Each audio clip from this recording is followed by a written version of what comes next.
시어머니가 세상을 떠났으면 정말 소원이 없겠어요. 저를 괴롭히는 그분만 없으면 제 인생이 훨씬 더 행복할 텐데요. 돈 한 푼 보태지 않고 집주인 행세를 하시니 정말이지 잔소리와 감시 때문에 숨이 막힐 지경이에요. 방금 들으신 건 제 며느리가 친구와 통화하며 한 말이에요. 제가 우연히 듣게 된 거죠. 제 앞에서는 어머님 덕분에 이렇게 잘 살고 있어요라며 뻔뻔한 거짓말을 하더니 속으로는 이런 마음을 품고 있었던 거예요. 그 순간 피가 거꾸로 솟는 기분이었죠. 하지만 며느리가 몰랐던 충격적인 사실이 있었어요. 그래서 저는 결심했어요. 며느리의 그 간절한 바람을 진짜로 들어주기로요. 과연 무슨 일이 벌어졌을까요? 영상 시작 전에 오른쪽 아래 구독 버튼과 좋아요를 눌러주세요. 눌렀다면 이제 이야기를 시작하겠습니다. 안녕하세요. 저는 올해 68이 된 김순옥입니다. 저는 저초동의 빌라에서 아들 부부와 함께 살고 있어요. 사람들은 제 나이를 들으면 이제 고생 끝나고 자식들 덕에 편히 지내라고 하지만 제 현실은 그런 따뜻한 그림과는 거리가 멀었어요. 매일 새벽 5시 반이면 어김없이 일어나요.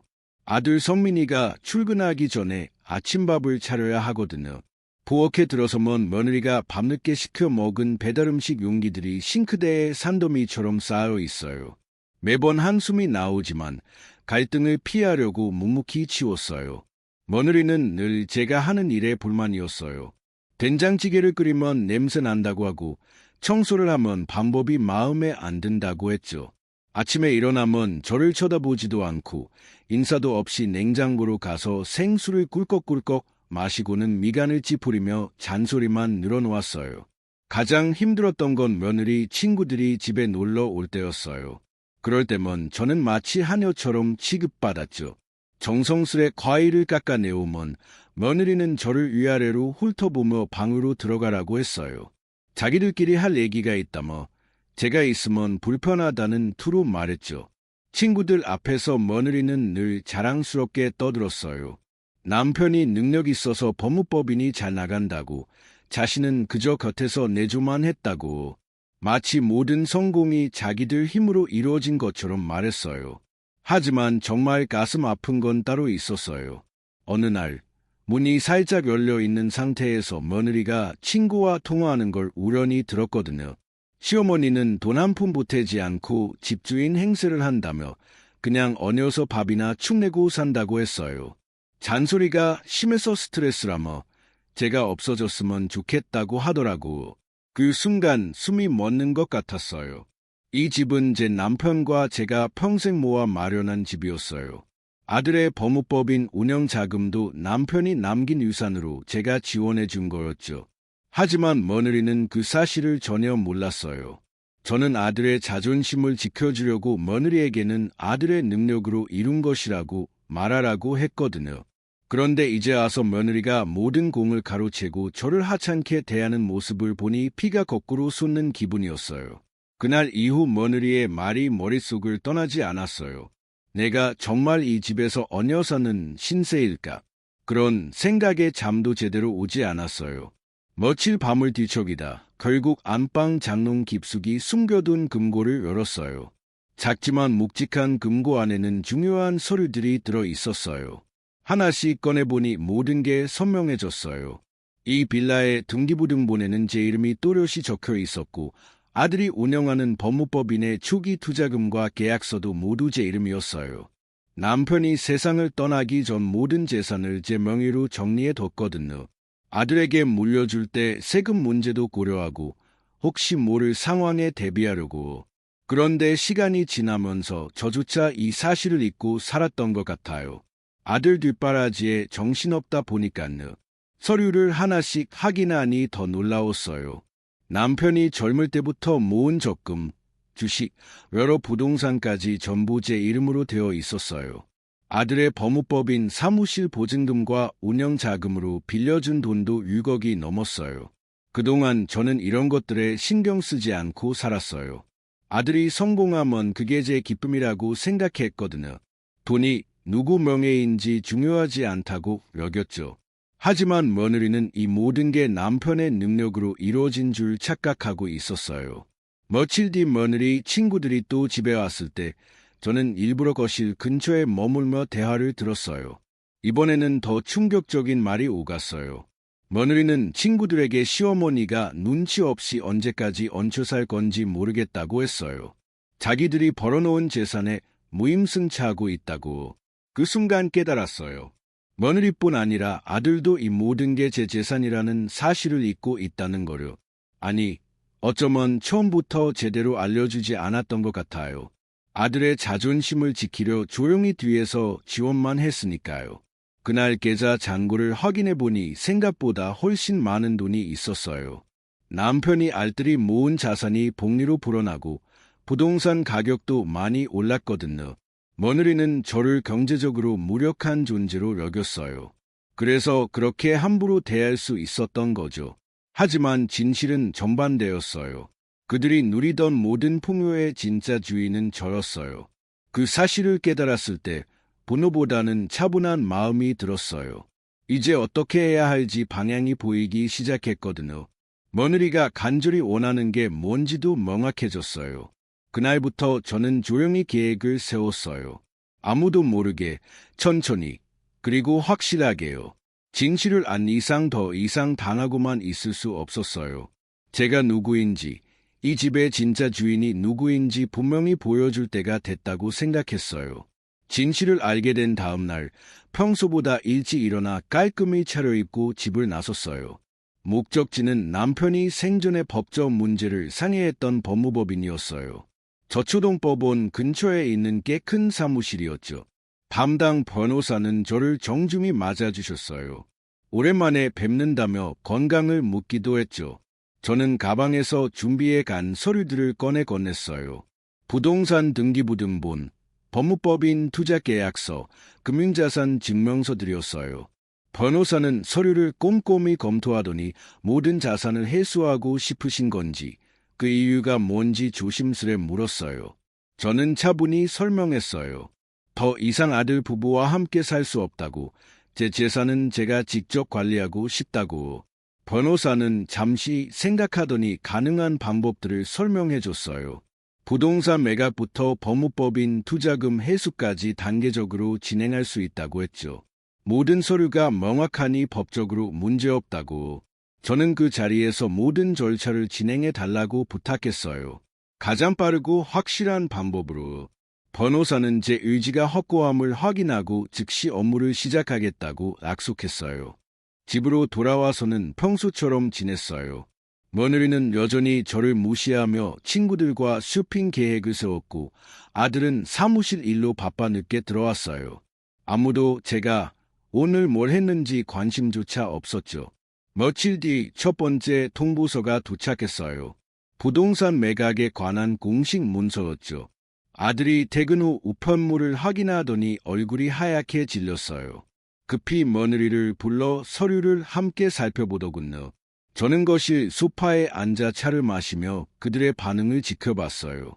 처음에는 뭔가 착오가 있는 게 아닌가 했던 표정이 점점 심각해지더니 상황을 파악한 것 같았어요. 며느리가 저에게 다가와 이게 무슨 일이냐고 물었어요.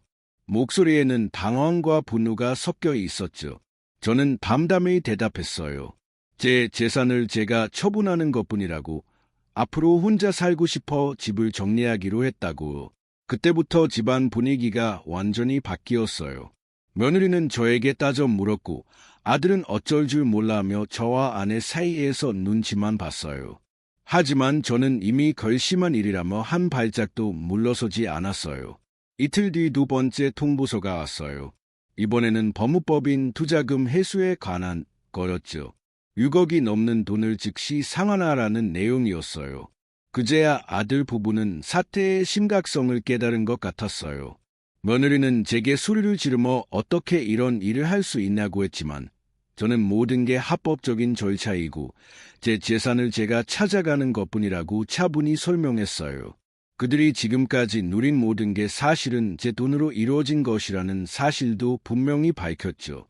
그 순간 며느리의 얼굴에서 혈색이 싹 사라졌어요. 자신이 자랑스러워했던 남편의 성공이 사실은 시어머니의 재산 덕분이었다는 걸 처음 알게 된 거예요. 그동안 저에게 했던 모든 말들이 얼마나 잘못된 것이었는지 깨달았을 거예요. 저는 그날 밤 창밖을 내다보며 생각했어요. 이제 시작일 뿐이라고. 진짜 교육은 이제부터 시작될 거라고. 통보서가 온 지 일주일도 안 돼 집안은 완전히 뒤바뀌었어요. 아들과 며느리는 밤낮으로 은행을 뛰어다니며 대출을 알아봤지만 갑자기 6억이라는 큰 돈을 구하기는 쉽지 않았어요. 집이 이미 담보로 잡혀있는 상황에서 추가 대출은 거의 불가능했죠. 처음에는 저에게 큰 소리를 치며 버텼지만 며느리는 친정에서 돈을 빌리겠다고 하더니 곧 심드렁한 얼굴로 돌아왔어요. 친정에서도 큰 돈은 어렵다고 했나 봐요. 그제서야 며느리 얼굴에서 여유가 사라졌어요. 아들은 법무법인 동업자들과 긴급회의를 했지만 상황은 더 심각해졌어요. 제가 투자한 돈을 갑자기 빼면 사무실 운영 자체가 어려워진다고 했죠. 결국 법무법인 지분을 매각하는 수밖에 없다는 결론이 나왔어요. 하지만 금매로 내놓은 지분은 제값을 받기 어려웠어요. 다른 파트너들도 갑작스러운 상황에 당황하며 좋은 조건을 제시하지 않았죠. 결국 아들은 10년간 쌓아온 법무법인 지위를 헐값에 정리해야 했어요. 그 과정에서 며느리의 본성이 드러났어요. 돈 문제가 생기자 숨겨왔던 모습이 나온 거죠. 매일 아들을 탓하며 무능하다고 비난했어요. 친구들에게도 연락을 피하기 시작했죠. 그동안 자랑했던 사회적 지위가 하루아침에 사라질까 두려웠던 거예요. 더 충격적인 건 며느리가 아들 몰래 다른 남자와 만나고 있었다는 거였어요. 옆집 아주머니가 넌지시 알려준 건데 며느리가 백화점에서 젊은 남자와 다정히 쇼핑하는 모습을 봤다고 했어요. 나중에 알고 보니 그 남자는 며느리의 대학 동기로 성공한 사업가였다고 하더군요. 아들은 이 사실을 아직 모르고 있었어요. 법무법인 정리하느라, 새 일자리 찾느라 정신없었거든요. 며느리는 그런 남편을 더 차갑게 대했어요. 집에서는 대화도 거의 없고 밥도 따로 먹었죠. 한 달 뒤 결국 이사해야 하는 상황이 됐어요. 고급 빌라를 떠나 작은 원룸으로 이사하는 날 며느리의 표정은 처참했어요. 명품으로 가득했던 옷장은 텅 비었고 비싼 가구들도 금매로 처분해야 했어요. 이사 당일 며느리는 마침내 본심을 드러냈어요. 아들에게 이혼하자고 선언했죠. 가난한 남자와는 더 살 수 없다며 지금까지 충분히 고생했다고 했어요. 그리고 이미 만나던 남자와 재혼하겠다고 당당히 말했어요. 아들은 그 순간 완전히 무너졌어요. 아내가 자신을 사랑한 게 아니라 돈과 지위를 사랑했다는 걸 깨달은 거죠. 그동안 며느리가 보여준 사랑과 관심이 모두 가짜였다는 것도 10년간의 결혼 생활이 한순간에 무너지는 순간이었어요. 며느리는 이혼 서류에 서명하면서도 당당했어요. 오히려 이제야 자유롭다고 했죠. 자신은 더 나은 삶을 살 자격이 있다며 가난하게 사는 건 절대 불가능하다고 했어요. 그 과정을 지켜보며 저는 복잡한 감정이 들었어요. 한편으론 며느리의 본 모습이 드러나 다행이었지만 아들이 받을 상처가 걱정됐어요. 하지만 이건 아들이 어른이 되기 위해 겪어야 할 과정이라고 생각했어요. 며느리가 떠난 일주일 뒤 아들이 혼자 저를 찾아왔어요. 그 모습을 보니 제 마음이 무너졌어요. 한 달 사이 살이 빠져 완전히 다른 사람이 되어 있었거든요. 하지만 그의 눈빛에는 전에 없던 단단함이 느껴졌어요. 진짜 어른이 된 사람의 모습이었죠. 아들은 제 앞에 앉아 한참 말하지 못하다가 천천히 입을 열어 그동안의 일을 털어놓았어요. 며느리가 다른 남자와 바람을 피웠다는 것, 돈이 없어지자 차갑게 돌아서 이혼을 요구했다는 것, 그리고 자신이 얼마나 어리석었는지 깨달았다는 것들은요. 가장 놀라웠던 건 아들이 저에게 사과한 거였어요. 그동안 어머니의 희생을 당연히 여겼다고, 아내 편만 들며 가장 소중한 어머니를 지키지 못했다고 진심으로 사과했어요. 그 순간 제 아들이 비로소 진짜 남자가 됐다는 걸 느꼈어요. 아들은 이미 새 계획을 세웠다고 했어요. 작은 법무사 사무실을 차려 성실히 일하겠다고요. 화려한 성공보다 정직하게 사는 게 더 중요하다고 깨달았다고 했죠. 그리고 어머니께 받은 도움을 언젠가 꼭 갚겠다고 약속했어요. 저는 그런 아들을 보며 마음이 뭉클했어요. 이게 제가 원했던 모습이었거든요. 남의 돈으로 허세 부리는 아들이 아니라 자신의 힘으로 당당히 사는 아들이요.